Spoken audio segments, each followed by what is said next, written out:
하나님 말씀 봅니다. 오늘 우리에게 주신 하나님의 말씀은 사도행전 13장 48절 말씀입니다.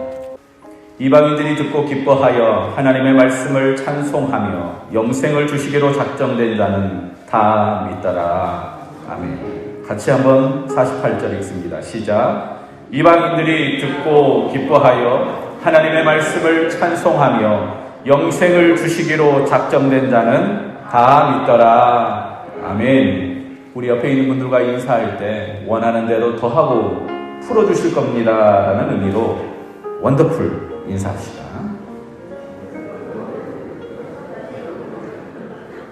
오랜만에 오신 성도들, 오랜만에 얼굴을 보는 성도들이 참 감사합니다.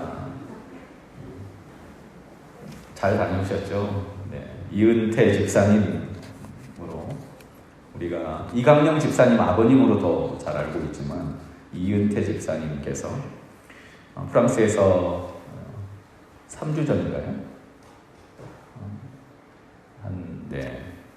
충분히 시간을 두고 자가격리 끝난 다음에 오셨고요. 끝나기를 기다리는 또 다른 분들도 계시는데 이렇게 오랜만에 얼굴을 보고 또 같이 예배드리니 얼마나 감사하고 기쁜지 모릅니다.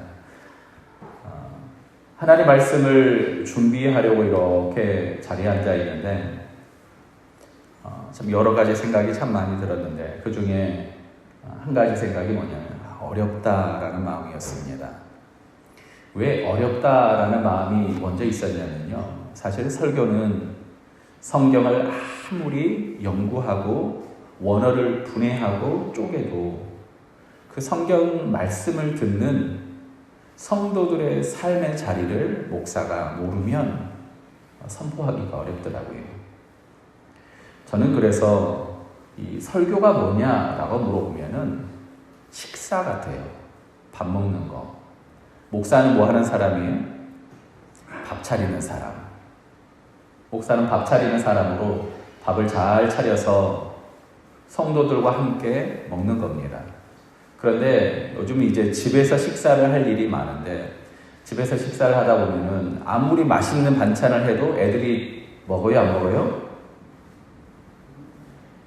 네, 안 먹을 때가 많아요. 일단 배가 안 고파서 안 먹고 간식을 많이 먹어놓고 그 다음에 취향을 모르고 그냥 준비하면 안 먹습니다. 저는 애기 입맛이라 그냥 튀기고 굽고 해야 잘 먹는데 아내는 건강식으로 아무리 준비해도 잘 안 먹게 되더라고요. 근데 하나님의 말씀을 같이 우리가 나누는 설교 시간도 마찬가지인 것 같습니다. 하나님의 말씀을 맛있게 요리해서 성도들이 먹을 수 있도록 성도들을 초청하고 그 자리에서 함께 하나님의 은혜를 나누는 것, 그게 바로 예배 시간이요, 특별히 설교 시간이라고 생각합니다. 오늘 그래서 기도를 해주실 때도 하나님 말씀을 전하는 목사를 위해서 기도해 주실 때 제 안에 아멘, 아멘. 정말 제가 잘 분별하고 그리고 성도들을 분별하고 그리고 하나님의 은혜를 어떻게 나눌 수 있을지 고민하는 목사가 되어야겠구나라는 생각을 해봤습니다. 누가복음 15장에 보면은 돌아온 탕자 비유로 알고 있는 유명한 비유가 있습니다. 돌아온 탕자, 나쁜 놈이지요. 그런데 그 돌아온 탕자를 위해서 아버지가 잔치를 베풀잖아요. 근데 그 잔치에 그 돌아온 탕자였던 둘째 아들이 있는데 큰아들이 밖에서 마침 일을 끝내고 옵니다. 그리고 그 잔치 소리를 듣고 들어가지 않고 밖에서 버팁니다. 아버지가 작은 아들을 위해서 베푼 이 잔치를 큰아들은 못마땅해 한 겁니다. 나중에 아버지가 초대하지만 큰아들이 뭐라고 하냐면요. 아버지의 살림을 창녀들과 함께 삼켜버린 이 아들이.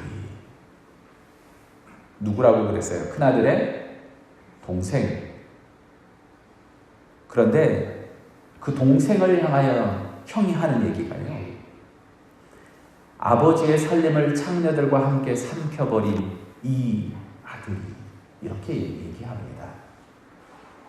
이미 선이 있어요. 넘어가지 않는 겁니다.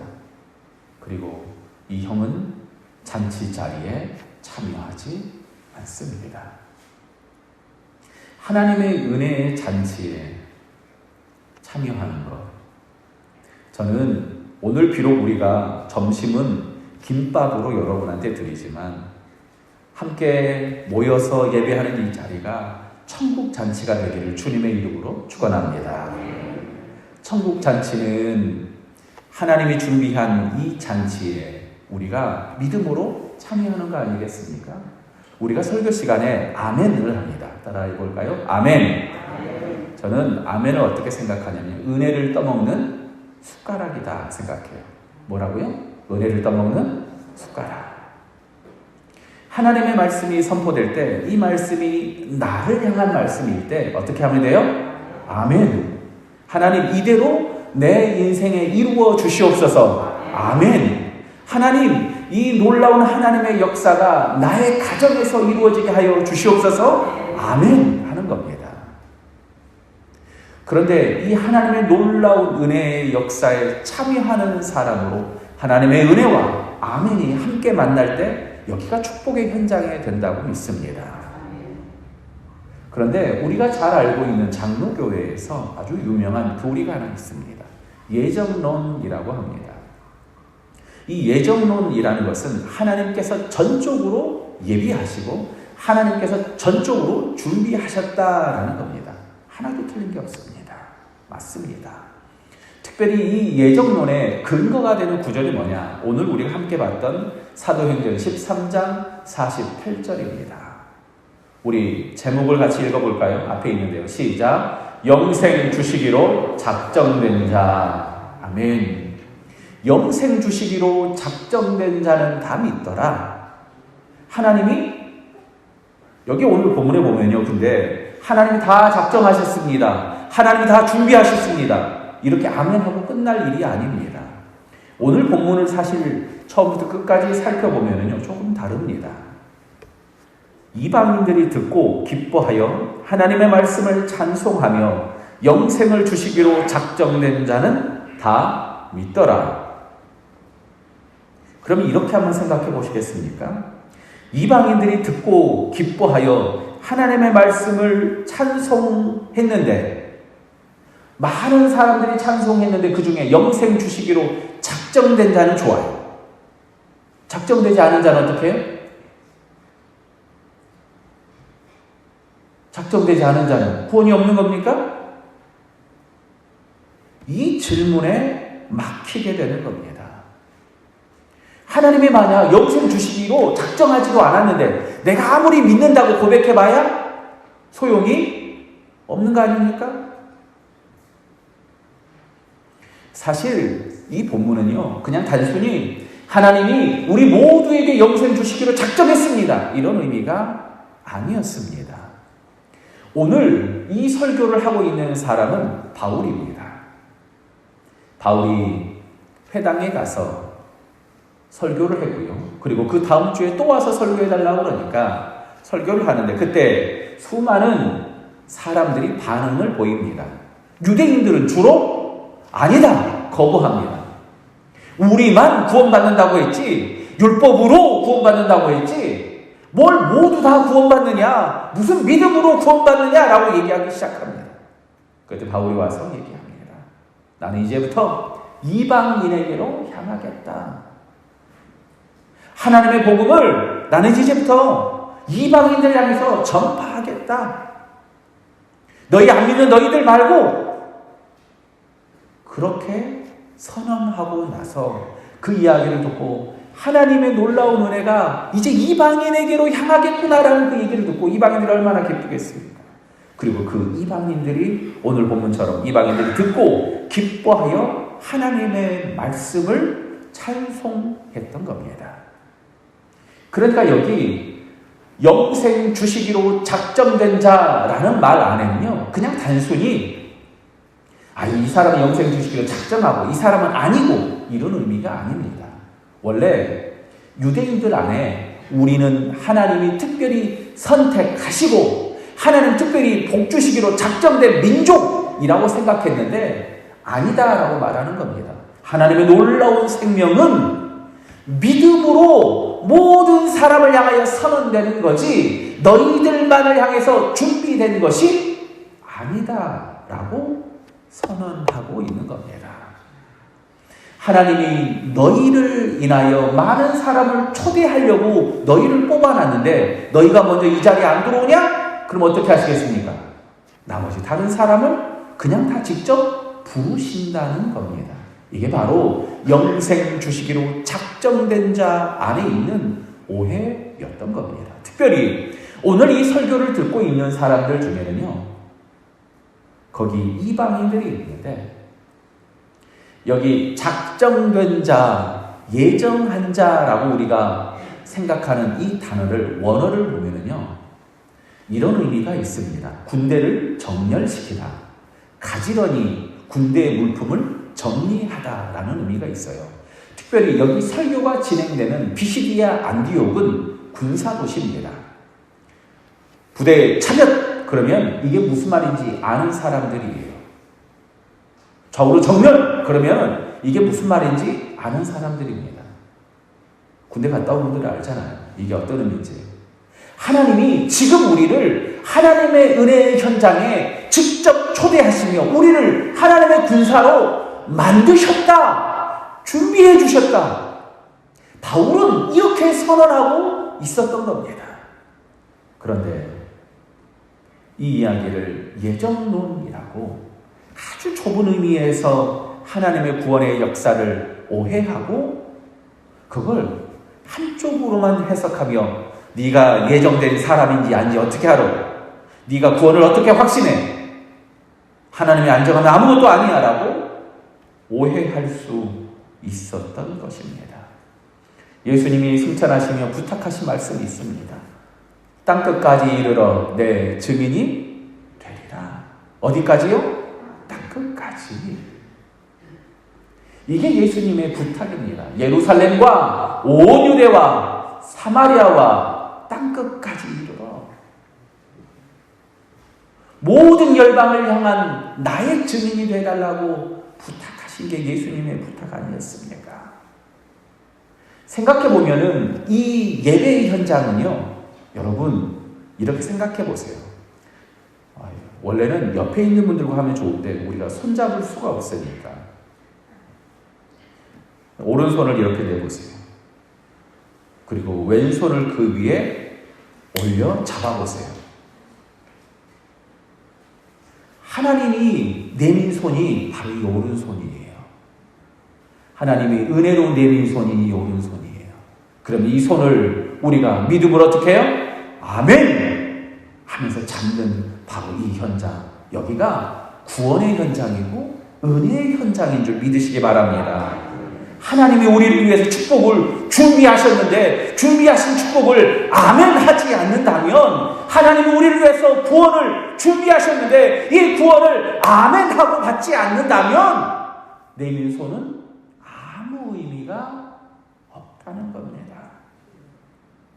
예정론의 시초가 되었던 칼뱅의 설교를 연구해 봤더니 오늘 이 본문을 향해서 뭐라고 얘기했냐면요, 우리의 신앙은 하나님의 전적인 선택, 하나님의 전적인 준비에서 시작된다라고 얘기하더라고요.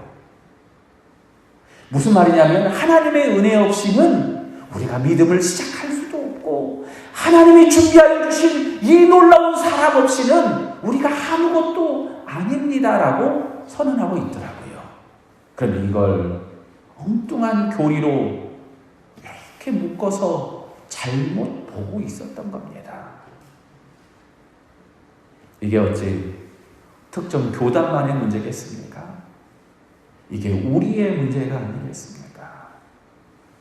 하나님의 그 놀라운 사랑과 섭리 앞에 오늘 우리의 아멘은 어디 갔습니까? 하나님이 하시겠지. 하나님 하시죠. 그런데 그 하나님을 믿는 믿음의 사람들은 어디 갔습니까? 하나님이 손을 내미는데 아멘하며 믿음으로 손잡고 함께 걸어가고 있는 사람은 어디 갔습니까? 갈릴리의 망대가 무너져 사람들이 죽었을 때 무너진 갈릴망대에 있는 그 사람들은 누구의 죄 때문에 실로암 망대가 무너졌을 때 그 사람들이 깔려 죽었어요? 예수님한테 질문합니다. 누구 죄 때문에 거기 예루살렘에 예배하러 갔는데 거기 실로암 망대가 무너져서 사람들이 죽었는데 그 사람들 누구 죄 때문에 그래요? 예수님한테 질문이 그럽니다.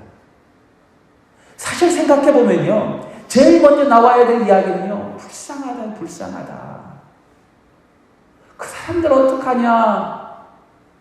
그런데 그 사건을 보면 사람들이 첫 번째 반응이 뭐였어요? 누구 죄 때문입니까? 누구 죄 때문에? 우리가 죄를 먼저 보고 이게 누구 탓인지 먼저 생각하기 시작할 때는요, 끝이 없어요. 예수님이 다 하나님의 영광을 위함이라 말씀하십니다. 예수님은 그 사건 가운데 하나님의 영광을 바라보고 그 사건을 통하여 어떻게든 하나님의 은혜를 바꿀 수 있는 사람들을 찾는 겁니다. 사랑하는 성도 여러분, 오늘 우리는 그 하나님의 영광 가운데 나아가야 되는 겁니다. 하나님이 우리를 준비하여 우리를 위해서 준비해 주신 그 은혜를 붙잡은 사람으로 살아가야 되는 겁니다. 너희가 그 은혜를 인하여 믿음으로 말미암아 구원을 얻었나니 이것이 너희에게서 난 것이 아니오 하나님의 선물이라. 그 하나님의 선물을 믿음으로 받아 누리는 사람. 그래서 우리의 자랑이 옆에 난 새로운 도로가 우리의 자랑이 아니고, 내가 받고 있는 연봉이 우리의 자랑이 아니고, 이 와중에도 난 돈 많이 벌어, 이게 우리의 자랑이 아니라 나 같은 죄인을 구원하여 주신 예수 그리스도의 십자가가 우리의 자랑이 되어야 될 줄 믿으시기 바랍니다. 이 은혜가 공짜가 아니에요. 이 은혜가 공짜가 아닙니다. 하나님께서 내밀어 주신 그 은혜의 손길이 공짜가 아니라는 겁니다. 작정하여 주시니까 그냥 하나님 작정만 하면 되지, 아닙니다. 미국에서 보험이 없는 사람들이 2,700만 명 정도 된다고 합니다. 인구의 10분의 1 정도 보험이 없대요. 그게 무슨 말이냐면은 청구된 대로 돈을 다 내야 되는 겁니다. 그리고 나서 이번 코로나 때문에 진료 받잖아요. 진료비가 약 110만 원. 진료 받는 데만. 그리고 치료비가 4,280만 원 나왔답니다. 그 정도 돈이야 그렇죠? 통장에 다 있잖아요. 한 5천 정도 다 이렇게. 어마어마한 액수지 않습니까? 우리나라에서 코로나 진료비 증상이 조금 있어서 의심되면 진료받을 수 있잖아요. 증상이 확실해서 검사를 받을 때는 이게 공짜더라고요. 해외에서 오실 때 진료받은 거 공짜잖아요. 그렇죠? 근데 내가 좀 의심스러워요. 열이 좀 있어요. 그래서 진료를 받으면, 안 그래도 아는 사람이 진료를 받았대요. 그래서 진료비 얼마 나왔어? 그랬대요. 14만 4천 원 나왔대요. 하필 나와도 돈이 14만 4천 원. 그래서 신천지랑 관계 있는 거 아니지? 라고 그랬었는데, 진료비는 14만 4천 원, 우리나라에서는. 미국에서는 110만 원. 그리고 2주 정도 진료받고 치료하는데 우리나라에서 약 1,000만 원 정도 든다고 합니다. 그런데 청구되는 금액이 얼마인 줄 아십니까? 영원.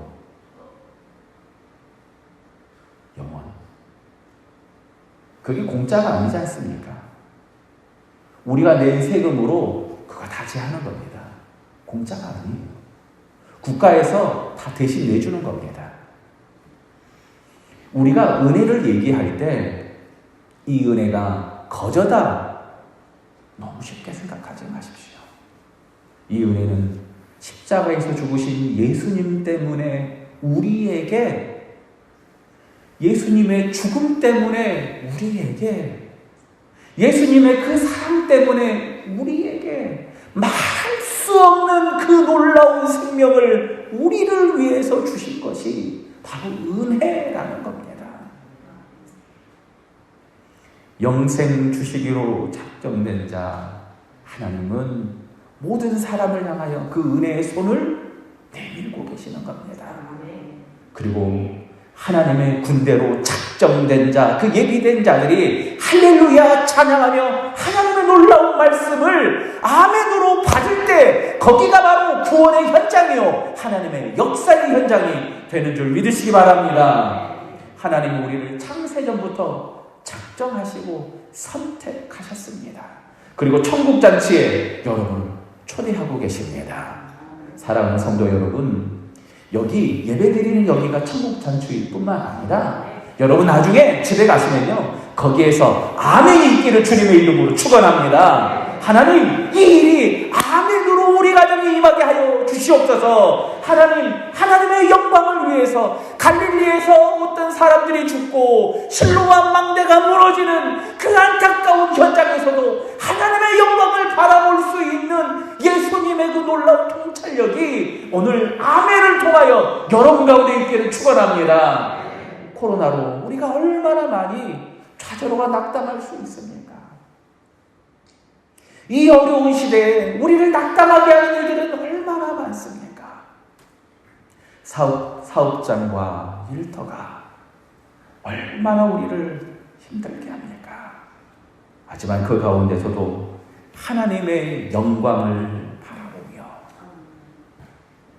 광야 가운데서 이스라엘 백성들이 다른 곳 바라보며 걷는 것이 아니라 구름 기둥, 불 기둥 바라보며 걸어갔던 것처럼 이 어려운 시절이 하나님의 구름 기둥과 불 기둥을 바라보며 믿음으로 한 걸음 한 걸음 나아가는 저 여러분 되기를 주님의 이름으로 축원합니다. 우리 같이 찬양하며 우리 믿음을 고백합시다. 찬송은 370장 찬양합시다.